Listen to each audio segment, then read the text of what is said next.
task force or a task group is a group of specially selected ships designed to carry out a special task or mission. Now, in the case of Task Force 77, we have 3 attack carriers and supporting destroyers and cruisers.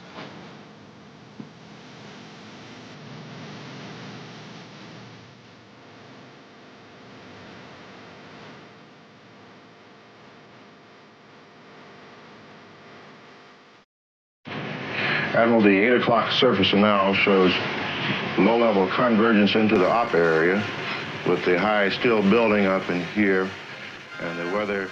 We are all seamen here, and the weather is of prime importance to us. To me, the commander, the daily weather briefing provides an indication as to what the men in this task force and the ships and planes are going to have to cope with in carrying out our mission. And we're all of us here living in ships, scattered over hundreds of miles at sea, doing one job and working together.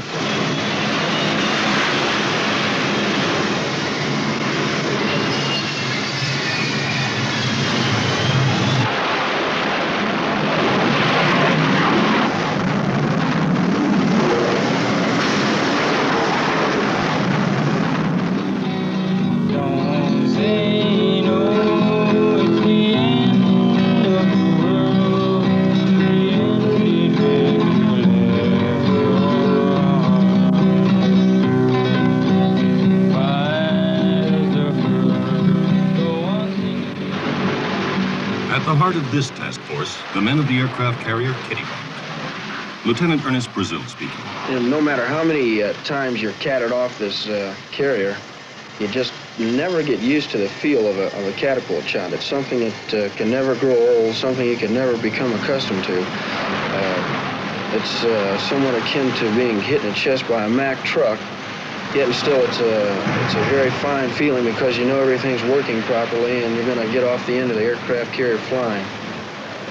Those catapults out there are my responsibility, and without them, the Kitty Hawk is nothing but a hotel, floating hotel for 5,000 men. When you're on that flight deck, you got to have eyes in the back of your head.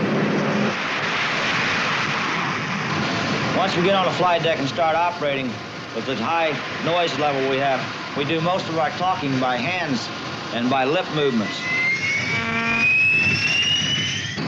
Just what you can see topside is only half of what is going on this catapult. The people's below decks are just as important as the people's topside, and it's just one big team altogether.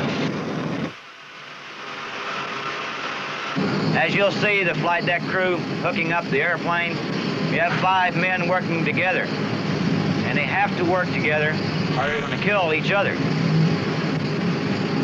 I personally worked and trained all of my crew on the Kitty Hawk to my own satisfaction. In almost 100,000 aircraft shots, we have never put an airplane in the water on account of a malfunction of the catapult itself.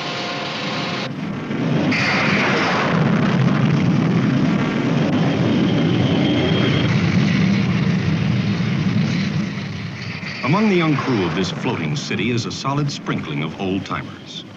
Commander Malcolm Guess is one. As a squadron executive officer, it's been my privilege and opportunity to observe these young pilots in action. We ask them to do more today than they ever were required to do at my lifetime at the stage of training the kids are going through. They continually, daily, are asked to do a terrific job, and they complete this job all on their own.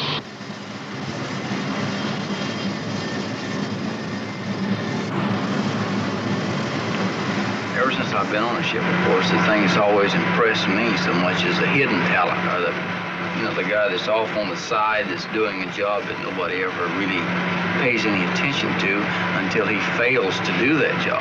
And that's where I was referring to you about the using a very good example, since you actually can see it from standing up on the bridge of the chap. All he does every day is take a bunch of tow bars, and they're not really light. They're made out of aluminum, good type of alloy, and put them on this cart, and all he does is pull them forward where they're available to put on an airplane. Well, the reason that his job's so important is, you notice, as our airplanes land, they taxi forward and they park them up on the bow. Well, they park them, and they park them at about a 45-degree angle. They park there, and then as they pulled out, well, prior to being pulled out, of course, they're being gassed. And as soon as they're gassed, they want to be able to pull that airplane right out of that spot, pull it right aft, as soon as recovery over with, and park it. Well, they can't pull it aft unless the tow bar's on it. The object is to catch a bunch of airplanes in as short a period of time as you can, and to launch a bunch of airplanes in as short a period of time as you have. They don't get the glory and the stuff of the other people out there on the flight deck where the action is, where it's nice to watch. Boy, there goes an airplane. Look at that. Boy, isn't that dangerous? It catches the eye. These people don't catch the eye, but their job, in my opinion, is just as important as the people in the action. 310, everyone. Malcolm 310, everyone. 36. The air boss sits up on high, seeing it all happen. A carrier can launch scores of aircraft in less than an hour. Thousands of men hurry around the flight and hangar decks in apparent confusion. But there is no confusion. The air boss is boss, and his flight deck control center is a good symbol of the order woven into the wild hustle of a carrier vessel. Every aircraft has a place to be every second of an operation. A7's to starboard, whale on the point. Behind the carrier, it's plane guard destroyer, waiting, in case the worst happens. If the worst doesn't happen, they throw in a dummy named Oscar and rehearse for it. That's their task in the task force, to wait, to be ready. Commander Bert Myatt, Jr., skipper, USS Black. Despite all the electronic equipment we have in this ship for this type of work, in the destroyer Navy, seamanship is still all important. This type of work has special meaning to me in that I was an aviator myself one time. I went into the water off of a carrier on a dark night off coast of Korea. This was off Incheon, the night before the Incheon invasion in September 1950. So I know how the fellas feel up there. And, this is why we put forth a little more effort to do a real good job in this plane guarding work. They wait for months at a time. One man with the sharp rifle. The sea and time flowing past them, while on the big buddy they're guarding, a continuous non-stop drama is being played. That is the carrier's task. All right, gents, don't forget to use your pin code word cards for the day. Our dependency on other people starts right here in the ready room before a mission. We depend upon the photo reconnaissance people who go in over the beach unarmed, take pictures of our targets, bring them back out here. They're developed, put into the computers. We have the people flying the electronic reconnaissance missions. They also get the same type of information, and then this is all correlated together in the computers. Then our air intelligence people down at the other end of the ship correlate all this together, work out our missions for us, and we go down there and pick up this information that we need before we actually go out on a mission.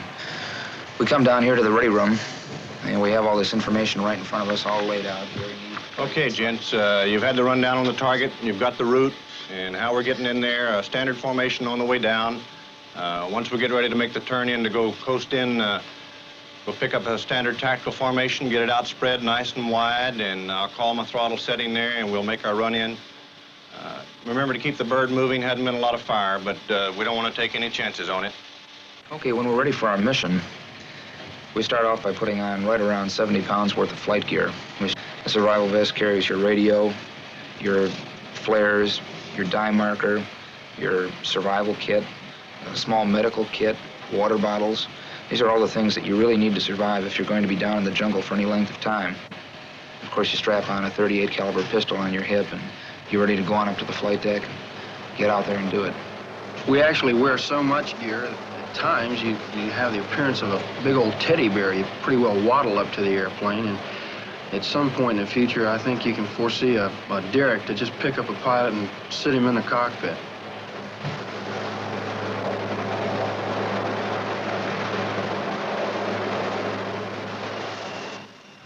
The largest carrier is no more than a moving patch in a heaving liquid void. The landing signal officer, the LSO, is therefore an indispensable man. If you give me the choice between one of the richest insurance policies that you can give me or give me a good LSO, I'll take the LSO any day. Admittedly, every once in a while, you're going to have what we call a hairy one, or, boy, that's a wild one type pass. Knock that off. Don't do it again type thing. This occurs periodically, but it's nothing you accept. It's something you try to correct. The LSO picks him up approximately 3/4 of a mile.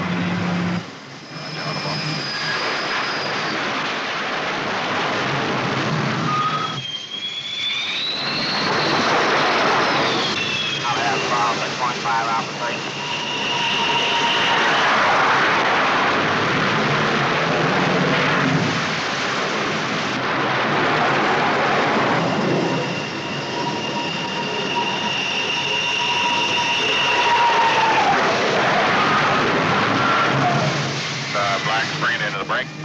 Roger, interlock 1030. Recovery complete. Recovery complete. The carriers of the task force are bound to their supporting ships by the commander's will and a network of electromagnetic signals. The purely human bond is the logistics helicopter. Commander Donald Garrett. As a log helo pilot, I see a great deal of Task Force 77. As a matter of fact, I think I see more of it than anybody else on a day-to-day basis. We fly from carrier to carrier and from ship to ship, all within Task Force 77. Some of our people out there they used to go for weeks, for months without mail.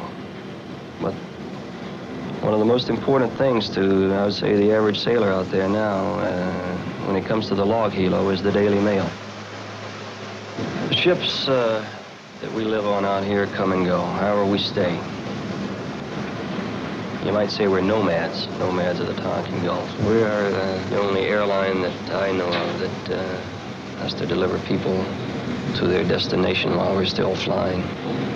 And we get to see them all. We get to know their personalities.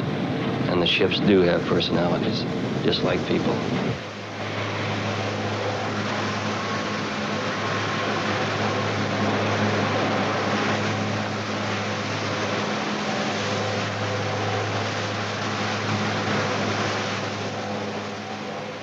The log helo gives a little and takes a little. Refueling on the fly makes every little ship a filling station in the China Sea.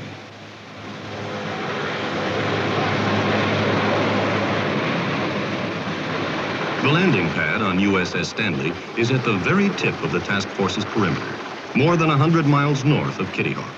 Stanley, a 3-year-old frigate, is the picket ship, the task force's advance warning ship and advance guard. Captain William M.A. Green commands. Mr. Jeanette, bring the ship to 25 knots.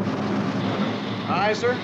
All engines ahead flank indicate 175 RPM for 25 knots. Captain Green. Stanley is a ship of less than 3 years old. She has invested in her from the people of the United States $100 million worth of ship and $200 million worth of ship's company. Stanley, in her position as the power-as ship, is the eyes of the 7th Fleet, which means she's the furthest north in the Tonkin Gulf and has the ability to detect whether or not a hostile aircraft or surface vessel might be approaching the 7th Fleet forces. This ship's company is made up of what we call the top drawer variety of the new breed of people. They are highly skilled and trained in electronics, which is awfully important to the concept of present-day warfare. Sophisticated Stanley may be, but she still needs the hands of a seaman. Bosun's mate, 2nd class, Richard Hanley. As modern as this ship is, there's 2 rates that she cannot do without. That's her bosun mates and her engineering department. As bosun mates, we handle the ship as they handled ships of old, with lines and all sorts of associated equipment. The 2 that work together the closest are your bosun mates and your engineers. Your engineers keep the ship running, they keep us with fresh water, they keep us with fuel, and they supply the speed. We as bosun mates keep the ship maintenance-wise up to par, keep all of our topside areas up to date, with gear and keep everything running and working order. We handle everything such as refueling and high lines.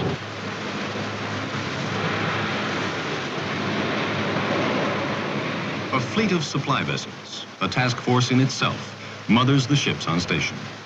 UNREP, underway replenishment, sees to it that no ship falls short of anything it needs. The two ships steam side by side as fuel goes into Stanley's tanks. On the signal bridge, a brisk trade goes on in movies. Old, new, any movie you haven't seen lately.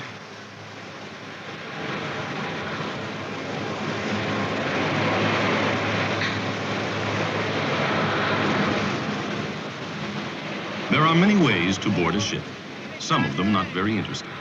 Some of them a bit too interesting. Arriving by High Line is in the second classification. Stanley's escort destroyer, USS Porterfield, has come alongside to pick up a medical officer for a routine visit. It is the doctor's first voyage in the bosun's chair.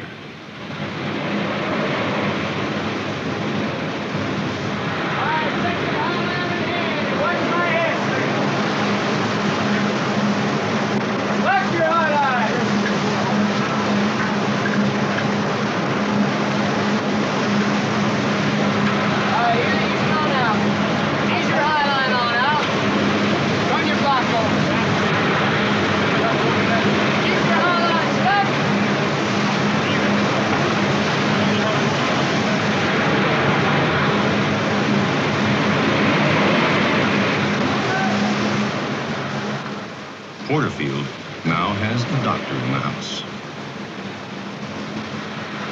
All ahead 2/3 indicate turns for 10 knots. All ahead 2/3 indicate turns for 10 knots, right, sir. Right, between 4. Stanley has another visitor, a Russian trawler. Captain Green. Trawler, the Gidrofon is the present one in the Gulf. Should be on station for some time, we suppose. And they look like an array of electronics, antennas, and transmission equipment. Soviet-elite ships that position themselves in the Tonkin Gulf among our naval forces have a right to be here. This is international waters. Our guidelines are pretty much to be alert to him, but not to interfere, of course, with his operations. Same time, not to let him interfere with our operations. I want to keep the Soviet trawler Gidrofon to the port just for its meanness.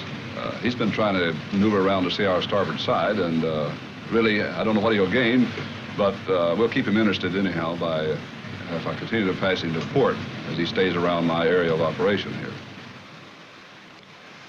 Stanley is full of devices that might interest Soviet intelligence. Her Combat Intelligence Center has the job of alerting the entire task force to any hint of threat.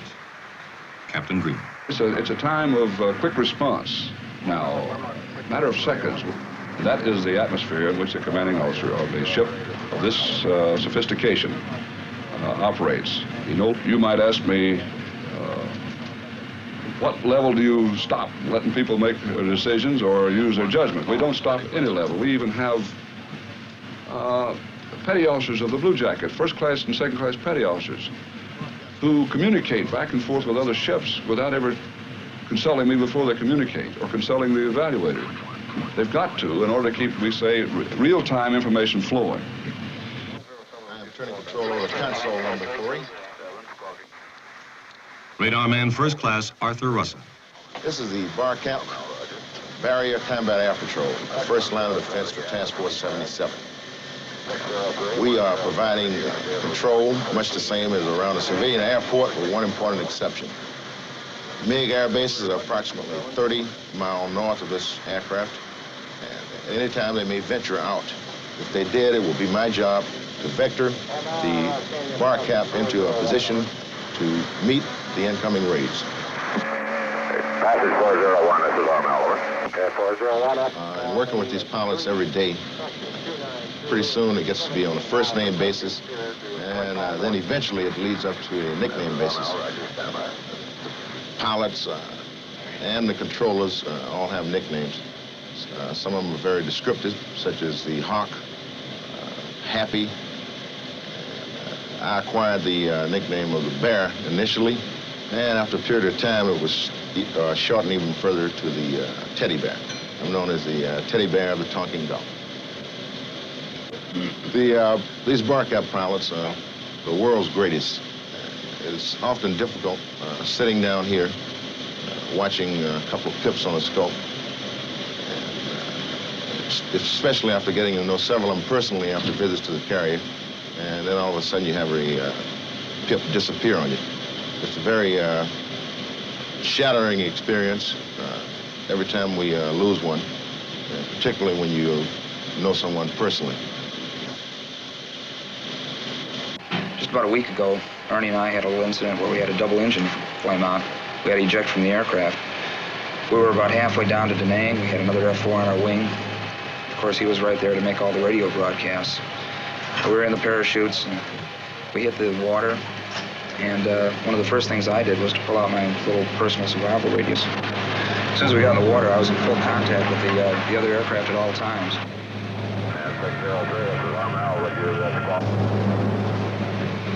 Just to prove how quick these people did work and how well their teamwork was, we were in the water from the time we jumped out of the airplane to the time we were on board the helicopter on our way to the USS Hornet. It was a total of, I'd figure, less than 25 minutes.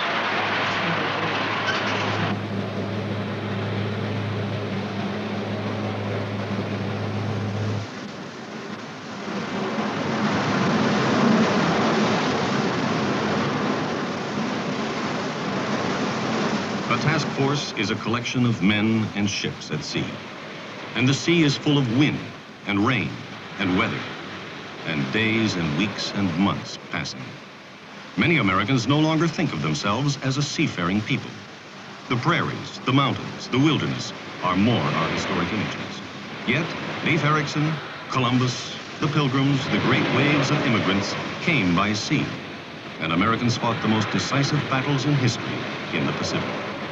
One of our greatest stories, Moby Dick, is about the sea, and today we are still farers of the sea.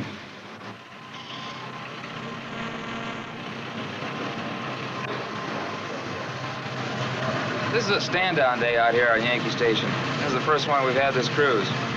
Stand-down day is a 24-hour period when we get a chance to relax. There are no flight ops for this time. Of course, they always have to have a fighter manned up. And unfortunately, today, Ernie and I drew the alert. So here we are. While everybody else is down relaxing, we're up here in our airplane just in case we have to be launched, in case we're ever intercepted out here.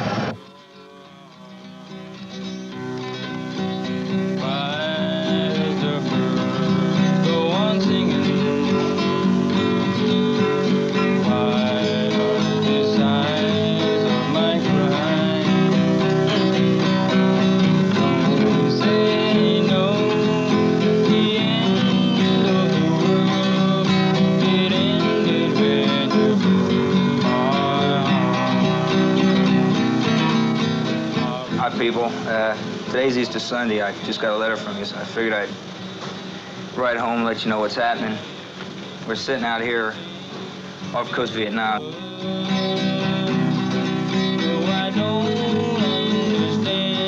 Now, here's a tradition that probably did not come down from the old days of wooden ships and iron men. The catapult officer has ended his tour of sea duty, and he's going home. But not before he commands one more launch from the deck of Kitty Hawk.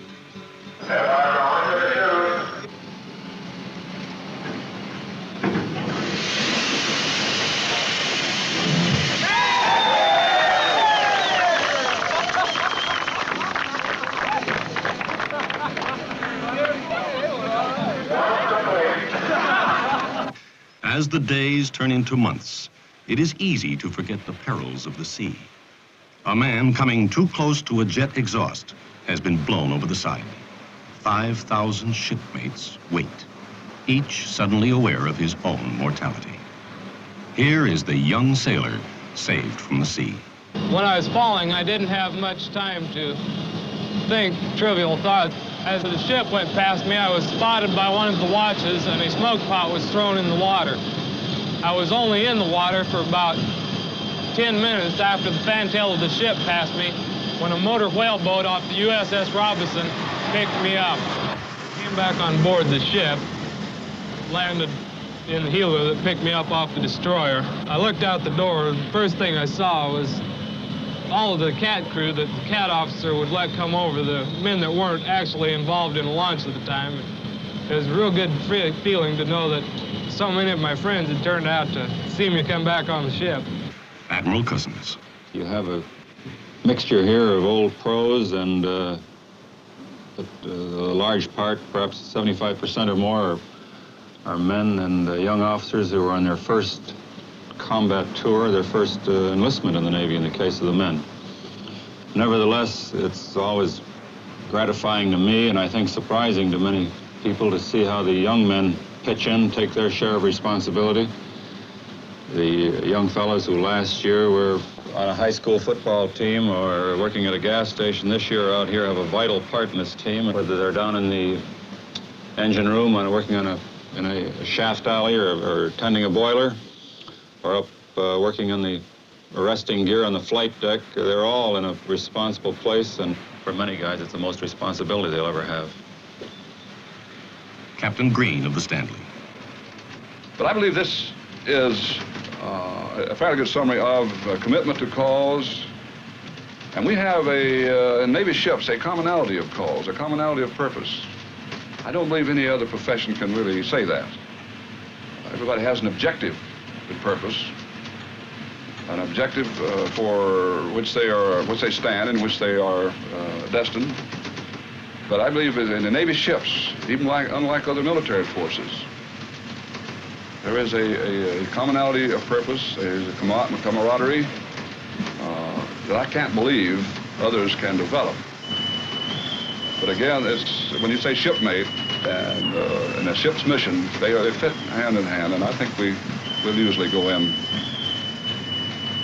without holding back one little bit of our effort, individually and as a crew.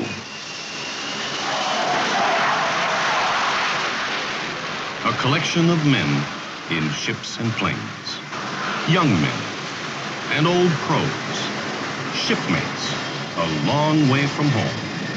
A task force of the United States Navy.